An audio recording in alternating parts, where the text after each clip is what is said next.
Okay, Simon Lawson, good morning. Thanks for joining us. Good morning. Simon, I always start my conversations with entrepreneurs and leaders across business by explaining how we know each other and the relationship. And I think it's important to say that you and I know each other. We like each other. We're friends. We have common friends, and we live locally in the same part of North London. So we met socially, really. But we're very much, our paths have crossed a little bit work-wise, but not really, mostly work. But I'm very interested in your story, in your values, and in your in anything that you can give us, which would guide anybody who wants to understand better the key elements of performance and what makes people successful in work and probably in life. So first of all, could I ask you just to introduce yourself and tell us who you are, tell us about your business, tell us what you do, etc. Okay, so I say we're a family business. We're fourth generation. So the business is a traditional construction supply business, a bit like someone like Travis Perkins, who I'm sure most people have heard of. We're builders merchants, and we operate mainly in the London area, although we have expanded recently just outside London. And we, to give you an idea of the sort of scale we are, we have about 31 depots, 700 odd staff, and a sort of running turnover around 150 million. And I chair the business, and one of my journeys in certainly the last few years has been building the right teams to run the business, because as obviously we grow, getting to know everyone on a personal level is increasingly difficult. And the journey on the values and how we communicate those as a family to have real meaning across the whole business, across all the employees, without necessarily meeting all of them, has been one of my main focuses of the last few years.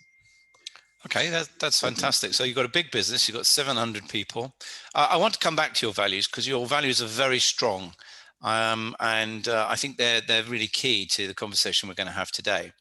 But before we go there, I'd just like to ask you for your views on, first of all, if you were trying to explain to someone in what I call social pub speak, this is over a pint or a cup of coffee, or rather than in a corporate environment, how would you define what a high-performing team looks like? I think there's several parameters you can look at. I mean, Augustus, the famous philosopher, said there can be no joy of life without the joy of work.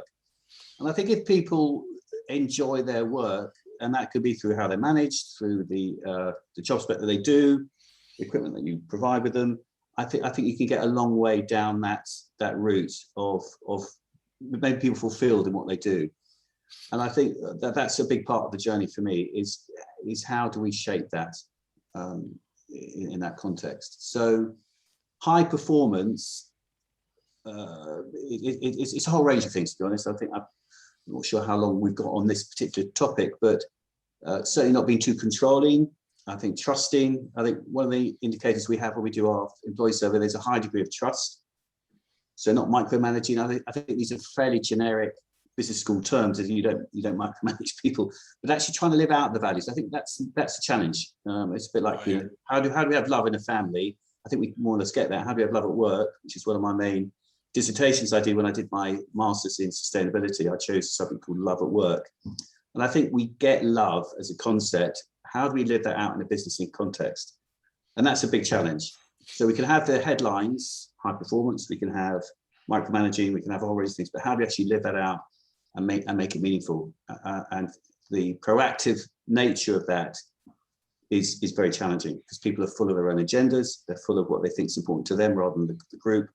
And you never get there, but you can certainly move along the lines of having a better high performance business. So there's a very well-known book by a chap called Patrick Lencioni, which talks about the 5 dysfunctions of a team. It's a clever twist on what makes a team great and high performing. And his basic tenet is that the base platform for high performance is trust. You've mentioned that already. Do you, with 700 employees, do you find it possible to trust everybody? Yes, I think it's very important to. I think 80-90% of people are generally, if they feel empathy with the organisation and they want it to succeed, I think you have to work with your core philosophy of, you've got to trust people. You'll always get turned over. We've been turned over countless times. But I think just because there's one bad apple doesn't mean you have then a policy that micromanages everyone. And has a system that alienates the 80% rather than catching out the 20% or whatever ratio it is. And I think if you have that empathy and trust, that openness, the people who are the 80% will sort out the 20%. Okay, so self-fulfilling prophecy almost. Yeah. So if you can activate that sort of kind of process, I think that's a lot more healthy. And you can see behaviour coming out in people when there's a more open, transparent relationship, I think, between the board, the management, and the employees. So I think I rely on trust to out the people, and we always have people that aren't necessarily in the high performance league or aren't in it for us, they're in it for themselves. So that tends to get sorted out over time. So I think work from a position of trust, and then I think the rest will follow. Okay, I want to ask you a question about, I want to move on to your values, because you run a very successful business. And I think it's fair to say, without giving anything away or embarrassing you or anything, that it is a very successful business. Just on a mechanical thing to do with our conversation, is it possible to move your camera slightly down so we can see your chin? Ooh, There you go. Not my double chin, I hope. Not your double chin. That's much better. We've got the whole of you now. Right, okay. Simon, you and I went for a walk quite recently, and you said something that really stuck with me, and I thought about it a lot afterwards. I asked you if you had to think of one thing that defined effective leadership more than anything else, what would it be? And you answered me, you said humility. Mm. And that really, really resonated with me, because the word powerful and leadership doesn't necessarily suggest humility. And I would say humility does, in fact, encompass you. Could you just expand on that a bit more for me and tell me why you actually gave me that answer? Yeah. Well, I think the interesting concept of power and love and humility are ironically, in some ways, all wrapped up together. As a CEO, if I don't demonstrate love or humility with some sort of power behind it, it becomes meaningless. So these concepts are very much wrapped up together. And in my Masters of Sustainability, I did this dissertation, I said, on love at work. And I looked at this whole dynamic of how does love become meaningful, and humility is all wrapped up in that, and the issue of power. And obviously power without love is very quite dangerous, could be totalitarian sort of regimes rely on that. So I looked a lot at that, and I looked at the Benedictine monks in the 7th century, which were very influential in business in Italy at the time. And they wrote the 72 rules of leadership. And the number one rule was humility. And what they did in their monasteries, they invited leaders of the local areas to come up, and they had a day's workshop where they had to outdo each other in humility. And I thought, as a leader today, where do you go to a course or a business school or a management development course where humility is the key driver of how you behave as a business leader? I couldn't find anything. And I thought, wow, how do we demonstrate humility as leaders to encourage that open conversation? And that includes making ourselves vulnerable, talking about my own personal behaviors in life, which I do quite regularly with my staff. In fact, I'm divorced, I'm a single parent. I suffer with, the anxiety of the responsibility I have. So a whole range of issues that I find very challenging in my own life that are part of my business life. And that really encourages people to come back to you with what they feel are the important issues in their life. And when you have that sort of free-flowing dialogue, that vulnerability, that humility, you really get a consensus on the values. And I'm not particularly keen on people that go into business and say, these are our values, bang, that's what it is. For me, it's always a moving feast about where people struggle in life, where they feel they can talk to the business about how they balance work-life balance or whatever it is, with single parenting, with whatever it is. And I think through humility and values, you get, if you can play that card, and it's not a scientific formula, it's one that evolves. It's not something that you can read a script and go through it. It's a spiritual journey for a leader. I think it falls in the realms of servant leadership, which many books have been written about. So it's a journey. I don't think I ever get there and think, gosh, I've arrived as a humble leader. You're always finding out. The ego plays out in you at times, the narcissistic behavior we all have. So I think it's being very aware of who you are as a leader, and humility and all that. It's all wrapped up together. So it's quite a complex subject for me, but one that evolved. Well, let me ask you a question. The nature of the beast of the business you're in is the supply of you're a builder's merchant supplying timber and timber products predominantly to the construction trade. Is that correct? Have I encapsulated that? Yes, broadly, yeah. And therefore, I think it would be fair to say that a lot of the people that work for you are not going to be people who've been in any way schooled in the art of people management or behavioral, change, or do they find it difficult to if you like, norm to the concepts of everybody caring about everybody else and everyone being open and having open dialogue? Or is it a bit like, to use a sort of overused, probably cliched view of that world, some tattooed bloke who drives a lorry thinking, what's all this bollocks? Yeah, there is an element to that, without a doubt. But that's where the walk, you do the walk as a leader, and you build up that trust. There is a very natural, if I went into any new business, which we have acquired various business down the line, and say, "Hi, I'm Simon Lawson. These are my values." You can just tell they go, "Oh yeah, right." Okay. You have to walk the walk, and when they see how you react, and to me, I think the most rewarding things are when challenges come up in the business. Like we had an example only last year where a fairly recent employee joined us. His mum died. He had no money for the funeral. He asked for a loan to sort it out. And here's a perfect example where we can actually demonstrate real compassion and values for him. And I said to the board, well, what would you do if it was you? Obviously, a no-brainer. So we lent him the money and he was just completely overwhelmed. He just said, "That's just amazing. Thank you. You sorted out a whole range of stuff for me that I couldn't believe, having joined this company, read about your values. Now they have meaning." And he's still with us. And that sort of chatter spreads around your tattooed bloke or whatever, however context you want to talk about the lorry driver. So it's actually living out the actions that, as these challenges come up, you behave in a way that demonstrates the value. It doesn't get lost up the chain with, "Oh, we've got to ask Fred and Joe and whatever it is." And then the decision comes back 3 months later, it's too late.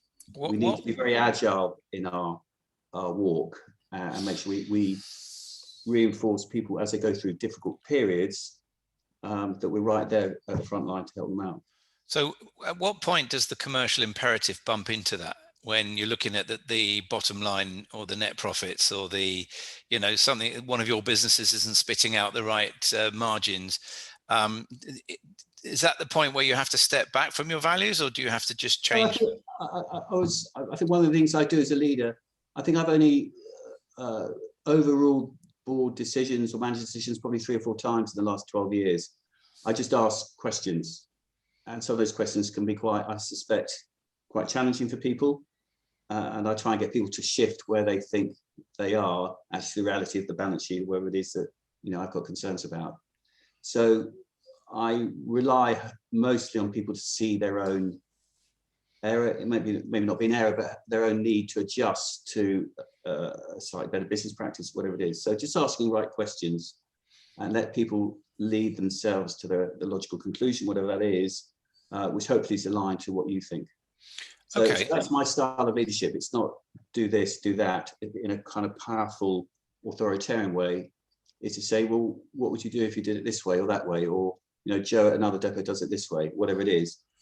Or ask, how do you feel I feel if the business is completely if this branch is completely underperforming compared to the rest? How do you think I feel?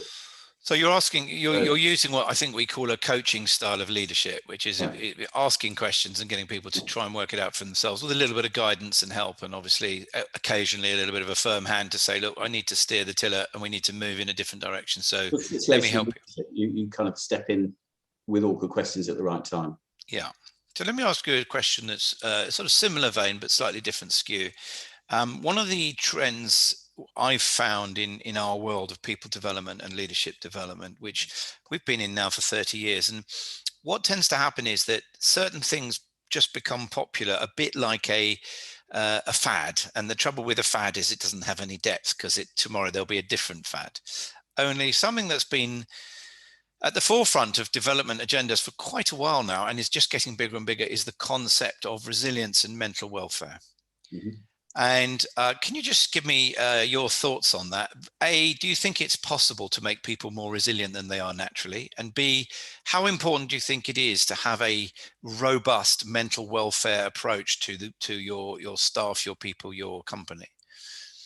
I think it's absolutely imperative. I think if you look at the pressure on business today, and the fact of you've got COVID or you've got climate change, and if you look at the anxiety levels in the youth today, you've got so much social media bombard you with, what might happen in today's environment, that I think mental health is a really important subject. And we've gone on some fairly hefty investment in programs for our management team and various staff that we feel that need mental health. So we have a confidential helpline to help people anyway, but we've gone on to sort of 4-day programs totally focused on the issues of mental health. And I feel like when I managed a branch, when I grew up through the family business, the pressure on a manager today, you've got health and safety, you've got COVID guidelines, you've got am I furloughed, and there's a whole range of stuff I think that makes it a lot more complex running a business today. And then you've got juggernauts like Amazon and Google and the tech giants coming along, just completely changing, making big game changes in markets.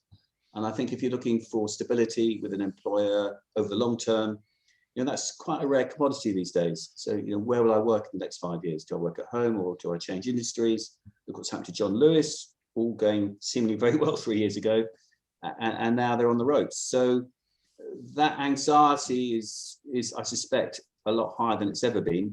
And I think as a compassionate business model, which if someone asks me, what do I do? I'm a compassionate catalyst. I'd say the mental welfare and resilience of my staff is absolutely crucial to the next time period, wherever that is. But I suspect, the tech giants are going to get stronger. Concentrations of power get stronger. So the tech giants could say, right, we're going into building materials or whatever it is, and hence my business model changes.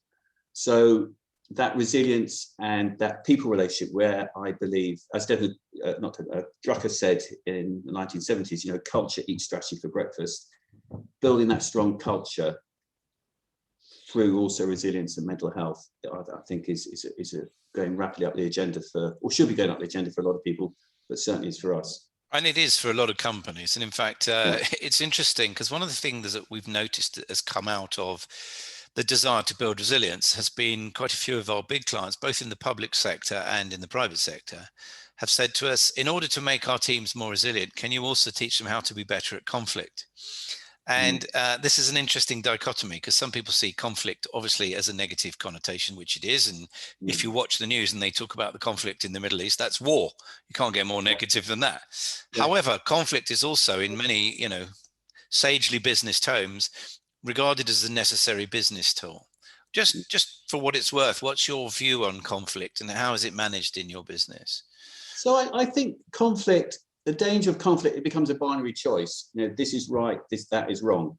And I never believe that. I think there's very few decisions that are binary. It's always a balance of views. And I think once you hear the balance of views, you probably get to a more non-conflict type scenario. So the pressure on business today is quick decisions. We've got to be agile, and I get all that.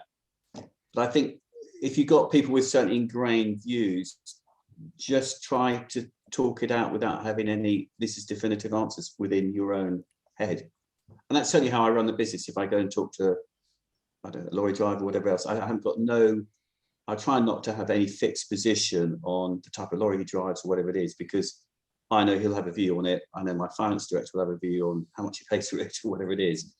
So I think just allowing everyone to talk openly. And if you've got a trusting culture where people can speak freely, I think without judgment, I think having a judgmental attitude is not helpful. No.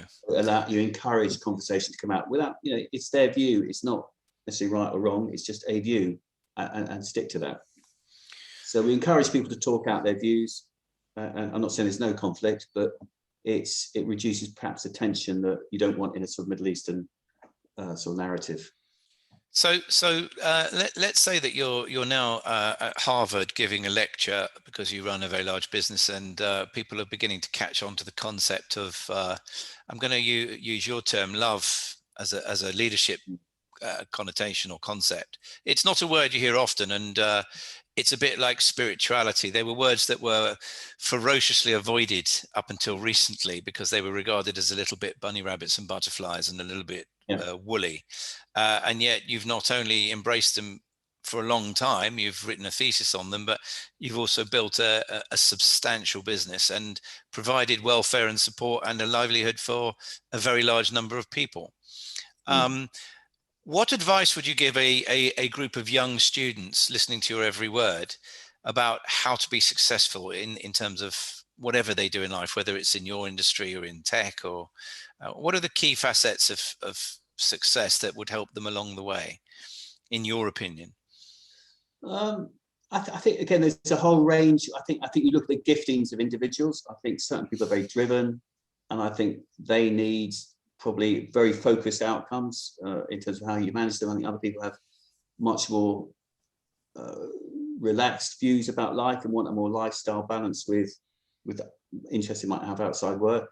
So I think I think the first stage of you're finding that contentment is to look at who you are as a person. You know, what actually makes you tick? What makes you fulfilled in life? And you can notice that. I do it with my kids when I notice they're doing something, and you can see them get energized with some actions. It may be cooking, it could be anything. And I think I would start by looking at, or trying to think where your gifts are as an individual. It may not be in work. Now, if it is in work, then that's fine. I think look at what really, if it's tech or AI, artificial intelligence, all those sorts of things. I think there's lots of things to make sure you're in your gifting of work. Because the worst thing you want is people to say, I'm doing this job, I don't really like it. Well, you know, you've got to change it. So I think first thing is look at where your gifts are. And I think then our challenge, I think it comes with perhaps with age or maturity. For me, the most joy is actually when you help people out. And I think you saw this come out of the NHS with COVID. There's suddenly this whole issue of we love the NHS because they did something really meaningful and valuable.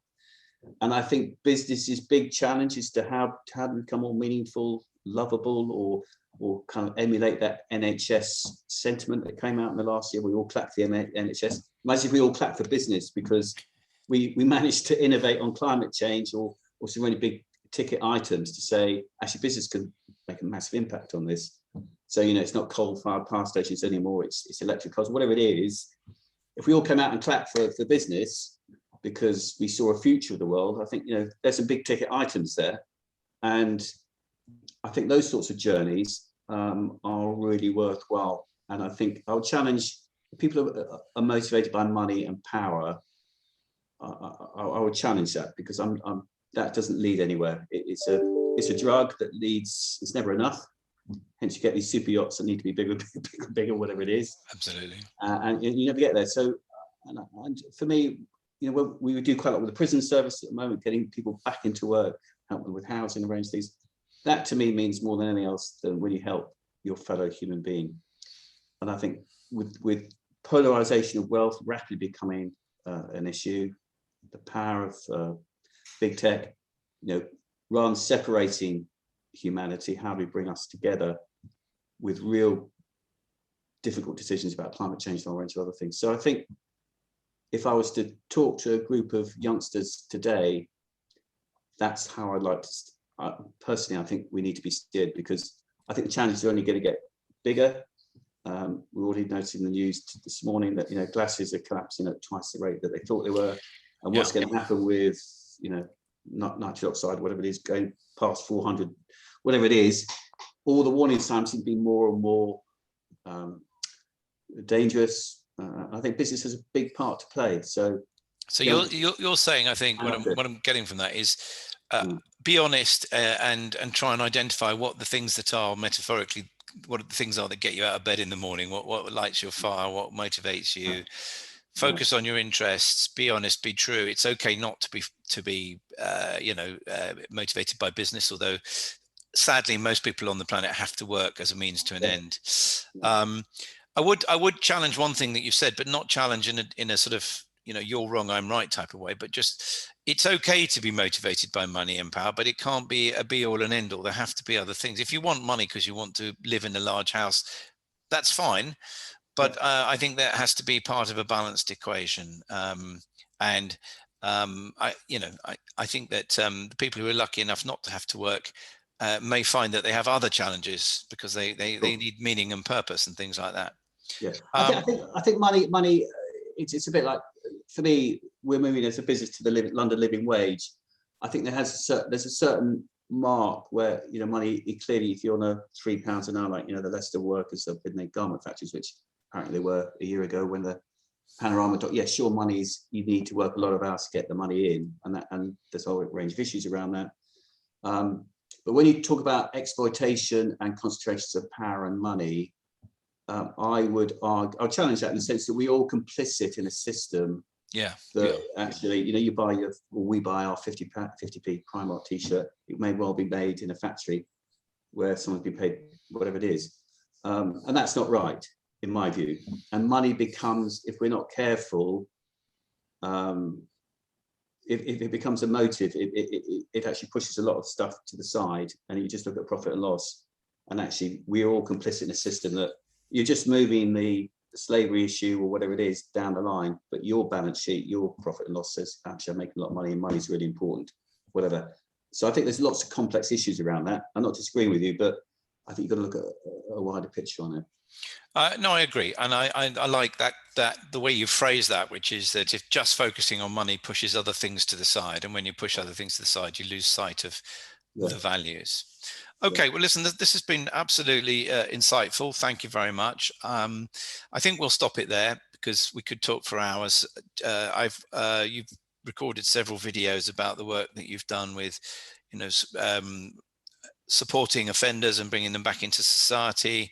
You've talked about your values, and I think they're admirable. So interesting stuff. Thank you. I hope that you'll check out your own and other people's conversations that we've had along the way. Will do.